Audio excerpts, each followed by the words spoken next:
Estás en Radio Inclusiva.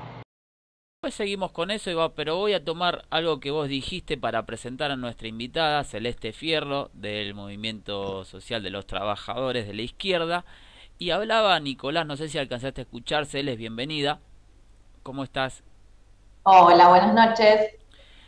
Que una película de Disney recaudó 60 millones de dólares en un fin de semana. ¿Qué se puede hacer en la Argentina con 60 millones de dólares? Para empezar, se podría generar trabajo genuino si se pone toda esa plata en obra pública, porque no solamente generaríamos trabajo, sino que también, por ejemplo, construcción de viviendas para gran parte de la población. Creo ¿Las que viviendas se es muy pagarían o te importante. parece que son del Estado que las construye y las tiene que regalar? Mira, hay distintos planes y creo que para eso es un plan integral que hay que hacer, porque hoy la realidad es que hay familias que no tienen los ingresos para poder pagarlo y que el Estado tiene que garantizar una vivienda digna porque es un derecho, pero también hay sectores que se les imposibilita hoy en el mercado acceder a una vivienda propia, pero sí, por ejemplo, con ayuda del Estado a través de préstamos con baja, Con una o tasa sea, de que interés pueden, acotada.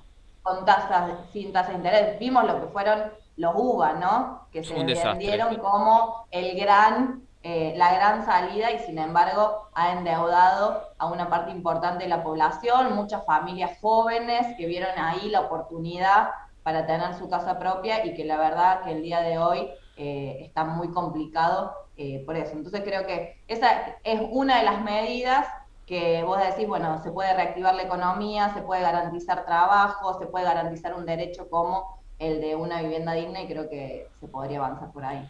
Bien, así que ya sabemos qué harías vos por lo menos con 60 palos así de una, que no es mucho dinero para un país, pero sí le darías un fundamento imprescindible como es la vivienda. Celes, ¿va a haber y paso en la izquierda?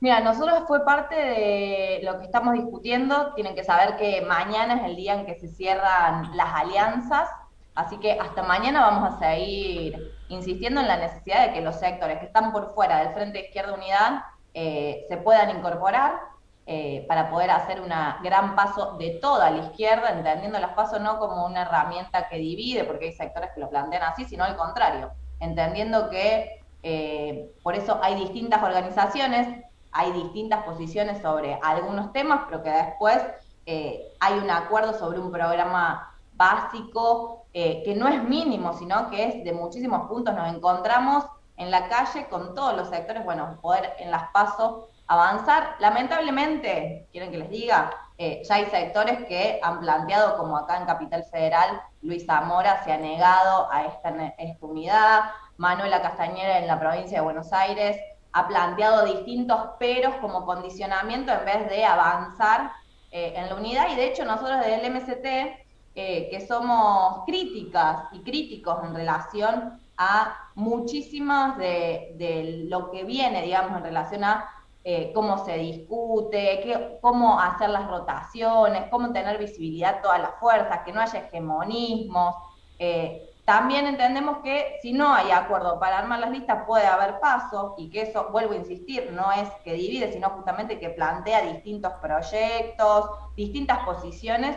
Entonces, hasta mañana se va a estar discutiendo, intentando lograr los acuerdos donde se puedan hacer y si no, avanzaremos en unas pasos de toda la izquierda se da y si no, también hasta dentro del Frente de Izquierda Unida. Si hay paso de toda la izquierda, ¿cómo es el tema del piso y cómo sería en la lista después, cómo terminaría armándose?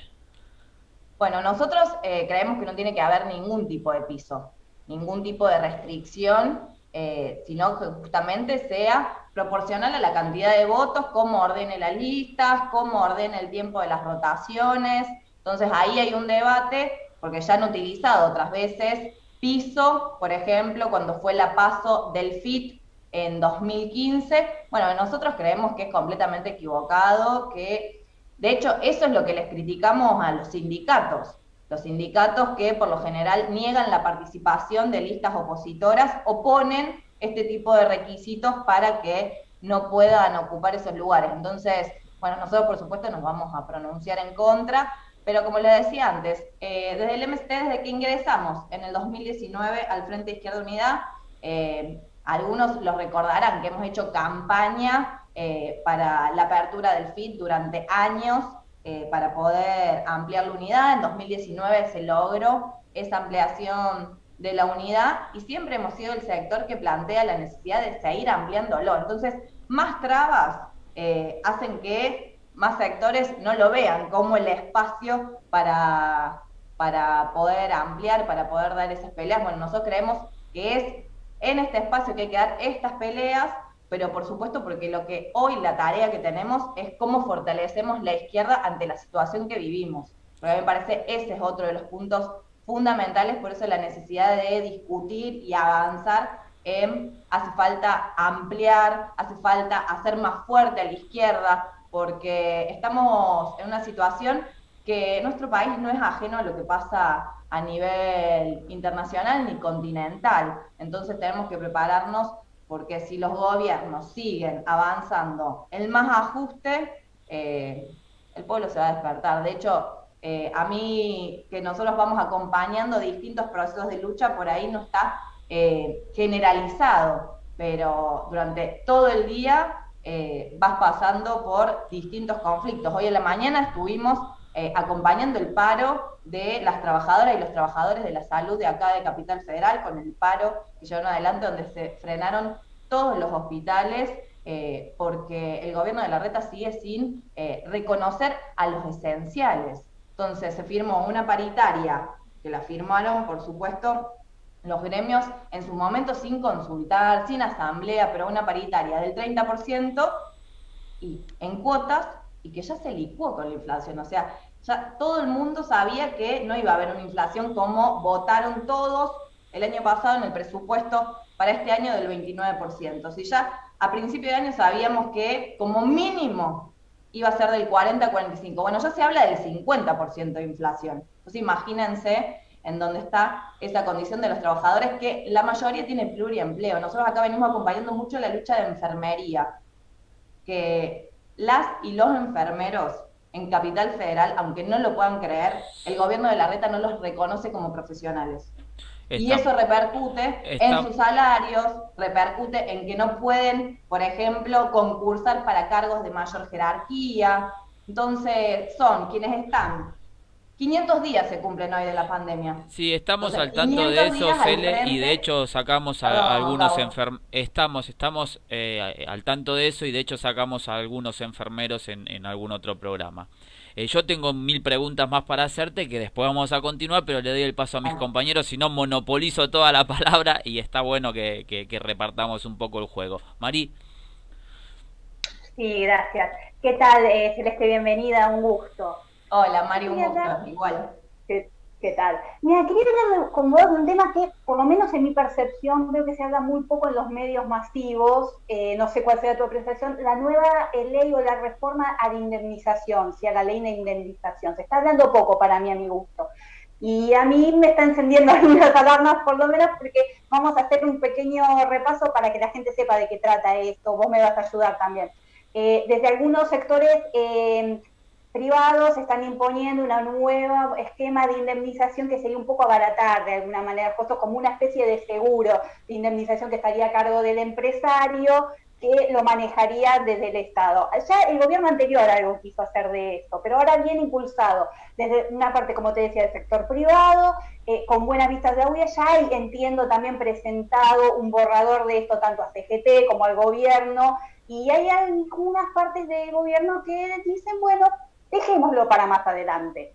Quería tus consideraciones respecto a esto, y si vos crees que además en esta línea, después de las elecciones, para el año que viene, pospandemia, sería un montón decir pospandemia porque no sé cuándo va a ser la pospandemia. ¿Cuándo será la pospandemia?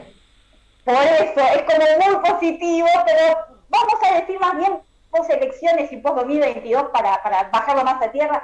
Si en línea esto, además de esto de la indemnización, si se va a dar visto bueno o no, si va a haber por esta línea otro tipo de reformas laborales. ¿Cómo lo ves vos, Celeste?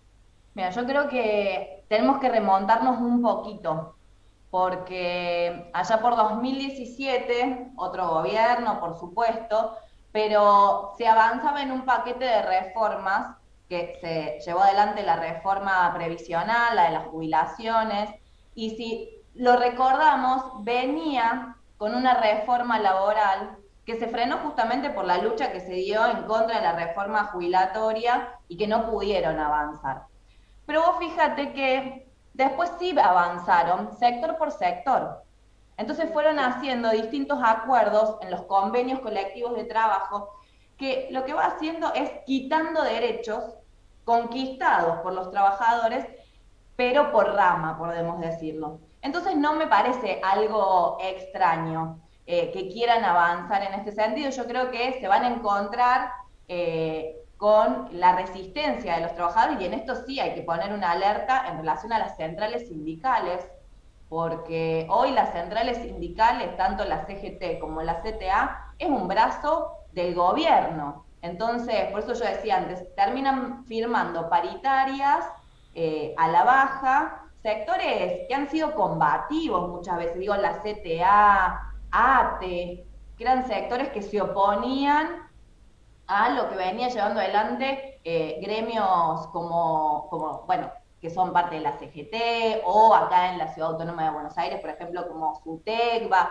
que siempre han sido que se plantan de acuerdo a quien está en el gobierno. Bueno, hoy esos gremios que se llamaban combativos, bueno, la verdad es que es una mano más dentro del gobierno. Entonces ahí creo que es muy importante la información. Esto que vos decías recién es muy grave, porque lo que intentan hacer es abaratar la indemnización y ponerlo como si fuera un seguro de caución. Entonces, lo que terminan haciendo es que una parte lo pone el Estado, otra parte lo pone la empresa, pero no es la indemnización en relación a lo que hoy se cobra, que es por los años trabajados. Entonces, en eso van a intentar avanzar, porque hay un plan más estratégico, digo, por eso también es el ajuste por donde lo vayamos viendo, que tiene que ver con la deuda, que tiene que ver con garantizar los intereses, por ejemplo, a los bonistas. A principio del mes pasado se pasó un vencimiento del Club de París. ¿De dónde van saliendo todos esos recursos? Digo, porque después nos ponemos a discutir, y si hablamos con claridad, en nuestro país el salario promedio es de 40.000 pesos. El salario promedio. Entonces, y los números, aquí en Capital Federal yo me reía los otros días porque decían, bueno, una familia, para no estar en vulnerabilidad, porque acá es como hablar en otros términos, para no ser pobre, digo, para poder llegar a fin de mes, o sea, hablemos con claridad, necesitas cobrar casi 100.000 pesos en una familia, digo, y estamos hablando que el promedio es de 40.000 pesos. ¿Cuántos cobran menos? Después todo el mundo se alarma con la cantidad de gente, los planes sociales. A mí me ha tocado hablar desde los que están en contra de los planes sociales, sectores de la derecha de nuestro país y demás, pero también sectores del gobierno que defienden, que no entienden por qué la gente se queja y sale a la calle si tienen un plan social de 18.000 pesos. Yo le pregunto a los diputados del Frente de Todo, a los legisladores, ¿viven con 18.000 pesos? O sea, ¿quién vive con 18.000 pesos? Entonces ahí vos ves cuál es la situación, cuál es... Cele, te interrumpo ahí un segundo. Sí. Está muy bien lo que decís, y yo estoy particularmente muy de acuerdo con el tema de planes sociales, pero no hay que explicar de que el plan social tiene que ser una herramienta y que hay que poner un país a producir, porque también la calentura de la gente, como bien vos decís, que también es respetable, ¿no? Nosotros siempre acá hablamos del respeto por sobre todas las cosas, y que cada quien puede pensar como quiere, pero ahí donde si vos a una persona le decís, sí, usted sabe, sí, tiene un plan social porque está sin laburo, y ahí vamos a estar todos de acuerdo. Ahora, cuando la otra parte, que me parece que es la pata del Estado que le está faltando, es decir, bueno, ¿cómo convertimos a este plan social en laburo genuino, que es lo que hablabas vos al principio? Desde tu teoría, ¿cómo se hace? Pero ese es el... Primero, vamos antes, o sea, al propio sistema le conviene que existan los trabajadores desocupados, le conviene que exista una mayor cantidad de trabajadores que no tengan los ingresos suficientes, porque es la que te hacen, quienes hemos laburado en relación de dependencia, Bien. muchas veces te dicen, bueno, Ahora si no es completás, esto, ahora completás. Pero entonces vos estás de acuerdo en que tiene que ser una herramienta de paso, transitoria. totalmente, Genial. totalmente. Por eso yo lo Dale. que te decía recién, la clave está en cómo se genera trabajo genuino. Y se puede generar trabajo genuino. Por ejemplo, nosotros hay un plan que venimos llevando adelante hace mucho tiempo como propuesta, que es la reducción de las horas de trabajo. Reducís las horas de trabajo, mantenés el salario, pero además las horas de trabajo que se reducen de tu jornada laboral, podés incorporar más trabajadores, por ejemplo, a eso. Entonces, y te digo una cosa, y te digo, es una propuesta que hacíamos hace bastante, ahora salió la semana pasada como la novedad en distintos países. En Finlandia. En Finlandia, pero aparte vieron que lo estaban probando también en un municipio en España, que es las jornadas, reducir no solamente las horas, sino los días de trabajo. Digo, si hay una planificación real, porque ahí va la cuestión, por eso yo decía un poquito más atrás, y qué es lo que hace falta. Hoy está pensado el sistema, está pensada la forma de producir, no en relación a las necesidades básicas de la población, sino de las distintas corporaciones, de las distintas empresas. Entonces, en ese sentido, conviene menos trabajadores, más horas, más explotación. Entonces, pero es en función de las ganancias de un sector, del 1% de la población. Nosotros, nuestra propuesta es cómo generamos trabajo, cómo generamos una vida digna para el 99%, que todas y todos tengamos para poder vivir dignamente. Entonces, ahí vienen, por supuesto, todas las contradicciones de los sectores que no se animan a tocar los intereses de los que más tienen. Porque después, en los 500 días de pandemia, ¿qué te dicen? No, perdimos todos con la pandemia. Y nosotros no vamos a negar que se frenó la economía, pero no perdimos todos, ni perdimos todos por igual. O sea, los bancos, sector que no se le cobra ningún impuesto, fueron los que más ganaron.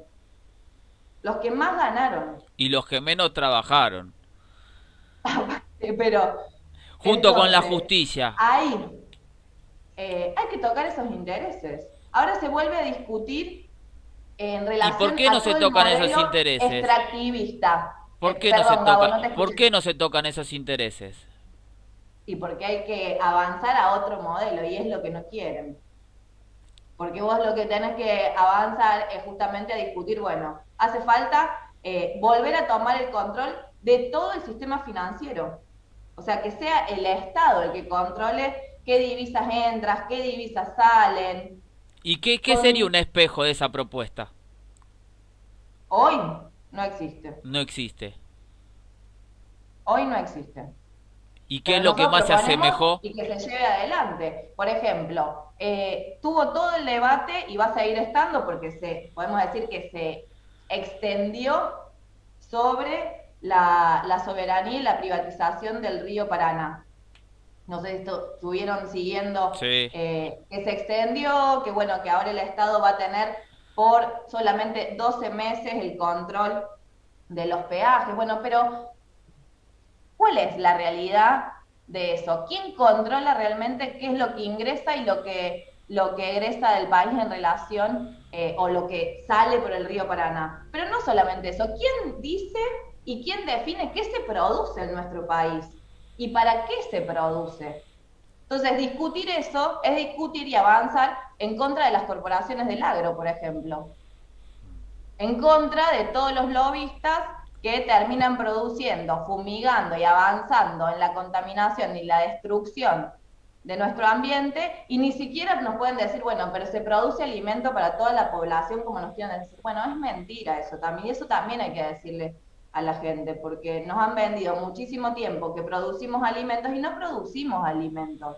Producimos materia prima para alimentar chanchos chinos, Commodities. no para alimentar a la población. Por eso tenemos niños en nuestro país que se siguen muriendo de hambre, desnutridos.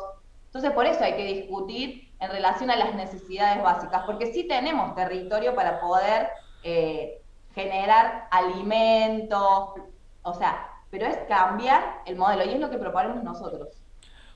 O sea, Bueno, desde repensarlo desde la comunidad, un sistema agroecológico. Perdón, Gabo, yo no, por eso, vos yo a me dijiste que veces me te ibas a interrumpo repreguntar, yo no justamente te dejo para... ni que me repreguntes. No, por eso, a veces te interrumpo justamente para eso, para tocar varios temas y que no hagas un monólogo de, obviamente estás explicando y no es una crítica, sino el hecho de que No, podamos no, por variar un favor. poco. Nico Luján, Sí, buenas tardes, Cele, ¿cómo andás? Hola, Yo te quería Nico, ¿cómo preguntar estás? porque recién dijiste chanchos chinos y justamente mi pregunta era por eso, porque en los últimos días se habló que Alberto Fernández iba a volver a insistir con el acuerdo porcino con China. ¿Cuál es tu opinión y qué tenés para decir sobre este tema? Muchas Bueno, gracias. estamos en el medio de un tuitazo, podemos decir, que empezó hace un ratito, o está por empezar a las 8, ya no me acuerdo. Yo estaba ahí preparando. Porque la noticia, si hacemos memoria, el año pasado, supuestamente en agosto, se iba a firmar el acuerdo de entendimiento con China para que se instalen en nuestro país granjas de criadero de cerdos. Hubo una movilización gigante, gigante, no solamente acá en Capital Federal, sino que en todo el país, porque se empezaba a ver a dónde se iban a instalar esas granjas, y se logró frenar. La realidad es que el día de ayer salió una nota en un diario diciendo que en septiembre se iba a avanzar nuevamente en esta firma de entendimiento con China, y fue tal el rechazo por las redes sociales, por los grupos de WhatsApp, de los distintos sectores activistas, que desde Cancillería sacaron también un mensaje por redes sociales, ahora pandemia y todo es todo vía redes sociales, diciendo que no era real eso. Bueno, hoy el periodista volvió a decir que ratificaba toda la información que tenía, entonces creo que lo importante es no bajar nunca la guardia en este sentido, porque vuelvo a decir una cosa, avanzar en estas granjas es avanzar en el monocultivo, es avanzar en la sojización, es avanzar en el maltrato animal, es avanzar en seguir produciendo no en función de las necesidades de la población, sino de las corporaciones. Entonces creo que eso quedó planteado con mucha fuerza el año pasado, y bueno, y ahora ya se está organizando, les decía recién, bueno, lo del tuitazo para volver a marcar con fuerza lo de no al acuerdo porcino con China, y a seguir, porque es un movimiento, lo de el acuerdo porcino con China es parte del modelo productivo que se ha instalado y que se está desarrollando, no de ahora, desde los 90, digo, los acuerdos para el avance de la sojización en nuestro país fue con el menemismo, pero después se siguió avanzando y se sigue desarrollando a través de, por ejemplo, el petróleo con fracking en el último periodo, desde el 2013 con Vaca Muerta. La semana, hace 15 días, hubo audiencias públicas por el intento de avanzar con offshore en Mar del Plata, para la exploración sísmica, digo, todas las luchas en contra del avance de la megaminería en la cordillera. Son luchas que vienen de la mano porque van en contra de este modelo, que lo único que le interesa es producir el menor tiempo, sin ningún tipo de cuidados en relación al ambiente, porque te destruye los territorios, el agua, el aire, las comunidades. Lo vimos en San Juan, cómo se contaminaron los ríos por el derrame de cianuro. Entonces, hay un movimiento muy grande en contra de esto, pero para plantear fundamentalmente que hace falta discutir el modelo productivo. Entonces, esto creo que por lo menos a mí una confianza y optimismo en relación hacia dónde vamos, porque no me puedo olvidar cómo se logró frenar en Mendoza, que ahora quieren avanzar con fracking. Mañana me toca participar en una audiencia pública en Tupungato. Entonces, hay un movimiento muy grande desde abajo, poniendo en cuestión a los distintos gobiernos que quieren avanzar en este sentido. Celeste, No te sé cambio un poquito de tema y se hicieron 2000 días y hubo una carpa ahí en Plaza de Mayo de los 2000 días presa de Milagros Sala. Algunos compañeros de izquierda dicen que es una presa política. ¿Cuál es tu opinión?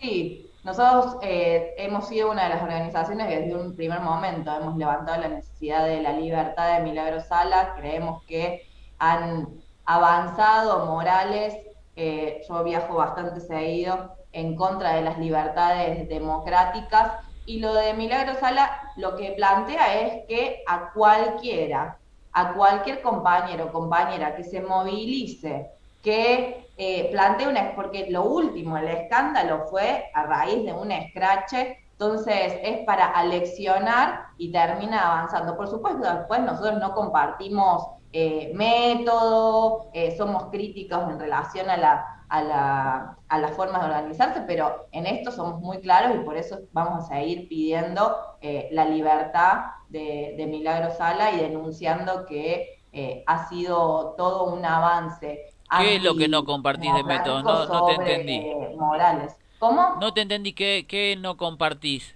¿Qué métodos no compartís? No, porque después lo otro es la averiguación en relación a si hubo o no hubo uso del dinero del Estado, malversación de fondos. Eso es otra investigación. Lo que hizo Morales fue detener a Milagros Sala por un acampe y avanzaron desde ahí. Entonces, en eso es una presa política y lo llevan adelante de esa manera. Ajá, bien, ahí quedó claro. Perfecto. ¿Mari? Sí, yo sé, quiero retomar un poco lo que vos contabas al principio con Gabo, cuando hablaban de las PASO y cómo en Capital, bueno, Luis Zamora se presenta por un lado, por un espacio, Manuela Castaneda también, y pensaba, digo, qué pena, porque sería interesante ver en algún momento un Frente de Izquierda Unido. ¿Qué les está faltando para ponerse de acuerdo y llegar a tener un espacio, un Frente de Izquierda más amplio y ir todos juntos y no estar tan polarizados? Mira, yo creo que en realidad lo que tiene que dejar de primar son los personalismos. Yo por eso digo, nosotros tenemos diferencias y lo hemos planteado en su momento, pero creemos y apostamos a la unidad, a intentar construir desde ahí. Y de hecho, lo decía antes, si no hay acuerdos, si sigue habiendo diferencias, podemos ir a un paso dentro del propio Frente de Izquierda Unidad, pero planteando que en octubre vamos todos juntos nuevamente a enfrentar acá en la ciudad al larretismo, pero es también plantear como una alternativa real en todo el país. Yo digo, hace muy poquito fueron las elecciones en Jujuy, donde por el piso proscriptivo no logramos mantener los diputados, pero por ejemplo ahí logramos ser tercera fuerza a nivel provincial, logramos ser segunda fuerza en la capital, primera fuerza, ganamos la elección de Palpalá en Jujuy, que es la segunda ciudad más importante de la provincia, una ciudad obrera, conquistamos 2 bancas en el consejo, empiezan a correr vientos de cambio, lo vemos con la rebelión en Chile, donde la constituyente la termina presidiendo una compañera mapuche que ha sido perseguida durante todos estos años, ha estado detenida, ganaron las listas independientes, de izquierda, todas las limitaciones que intentó poner la derecha en Chile se pasaron por arriba y ahora está discutiendo una constituyente que, bueno, veremos qué es lo que sale, pero hay un proceso enorme en Colombia, en Perú. En Perú terminó ganando un desconocido, podemos decirlo. Nosotros cuando discutíamos el día de la elección, faltaba la foto de Castillo. O sea, cuando ponían la foto de quién iba ganando, era una figurita, una silueta negra, digo. O sea, empiezan a haber esos cambios y para eso la izquierda tiene que estar preparada también. porque no estamos, no somos una isla, por más que intentan todo el tiempo apaciguar la situación en nuestro país. Entonces, no es ahora, pero será más adelante, por eso insistimos tanto en la necesidad de la unidad, en la necesidad de discutir proyectos, de que tenemos que de verdad ampliar en relación a otros sectores y que nos vean como alternativa. Al menos desde el MST lo planteamos así, construir con los sectores que de verdad hoy quieren cambios importantes y que por ahí no venimos de la misma tradición, pero entendemos cuál es el proyecto político para llevar adelante. Bueno, nosotros desde el MST creemos que tenemos que seguir avanzando en eso, que tenemos que, por eso ya decía, mañana se cierra, vamos a intentar esta gran unidad, seguir insistiendo hasta mañana, y si no, seguiremos discutiendo cuál es el proyecto que hace falta, porque lo que tenemos que fortalecer es eso, porque lamentablemente nos intentan instalar que hay dos opciones, es o el gobierno nacional, el Frente de Todos, o es Juntos por el Cambio, y la verdad es que no son solamente esos dos proyectos. En línea a lo que planteas de que no son solo esos dos proyectos que podemos decir Juntos por el Cambio y el kirchnerismo o el peronismo o ese frente. ¿Cuál es el mea culpa de la izquierda de decir llegamos a candidatos, tenemos 2, 3 candidatos a presidente, no nos juntamos y terminamos sacando el 2, 3% de los votos cada uno y entre todos por ahí hubiésemos sumado mucho más? ¿Cuál es el mea culpa y por qué no se puede llegar a una unión? No, yo le decía recién a Mariela, creo que es mucho desde los personalismos, de intentar plantar distintas figuras. Después, con otros sectores hay diferencias políticas, o sea, Zamora, él plantea que está en contra de los partidos, pero después el que termina tomando las decisiones es él, no es su organización. Entonces ahí también hay una contradicción en relación a lo democrático o no democrático. Por eso creo que lo primero que hay que poner, y al menos nosotros lo hemos hecho así, son los acuerdos por delante de las diferencias. Los Entonces, diputados... a partir de ese lugar, ir construyendo... Quiero que me respondas algo que es rescatable si es que es cierto y que vos lo informes. De los diputados y los senadores de izquierda que tienen cargo, ¿no? Cargo electivo. Diputados, sí. Bien. De los diputados. Sí, pues senadores no hay ninguno. Claro. Pero diputados, bueno, en el caso. Pero está, exacto. Pero, o sea, está la opción. Dentro de esas opciones, de ese abanico de posibilidades y de lo que ya hay, ¿ustedes donan una parte o solo un sector? ¿Cómo es eso? No, es parte de nuestra tradición, la rotación de las bancas. Si ustedes vieron que cada vez que ocupamos una banca hay una rotación por todos los partidos que somos parte del frente. Lo otro es que cobramos igual que una maestra. Y el resto es parte de lo que se aportan a los fondos de lucha, a las propias organizaciones. Eso es así.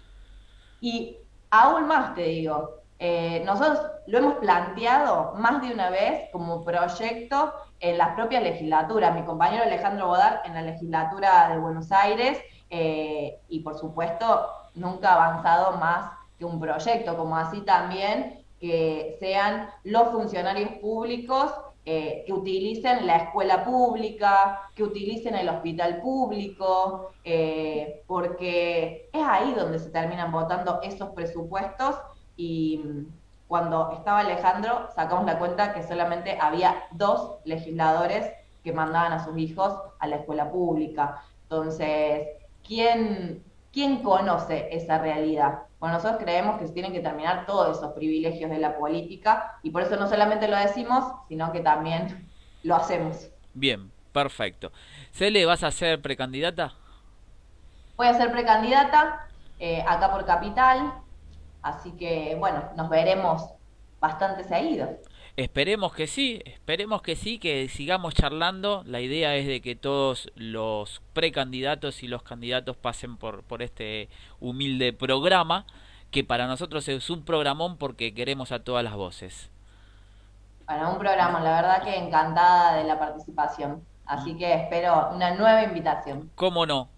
aceptada desde aquí, así que en cualquier momento nos volvemos a encontrar. Muchísimas, pero muchísimas gracias, Celeste Fierro, precandidata por el MST de izquierda. Chau, Gracias a gracias. ustedes. Chau, chau.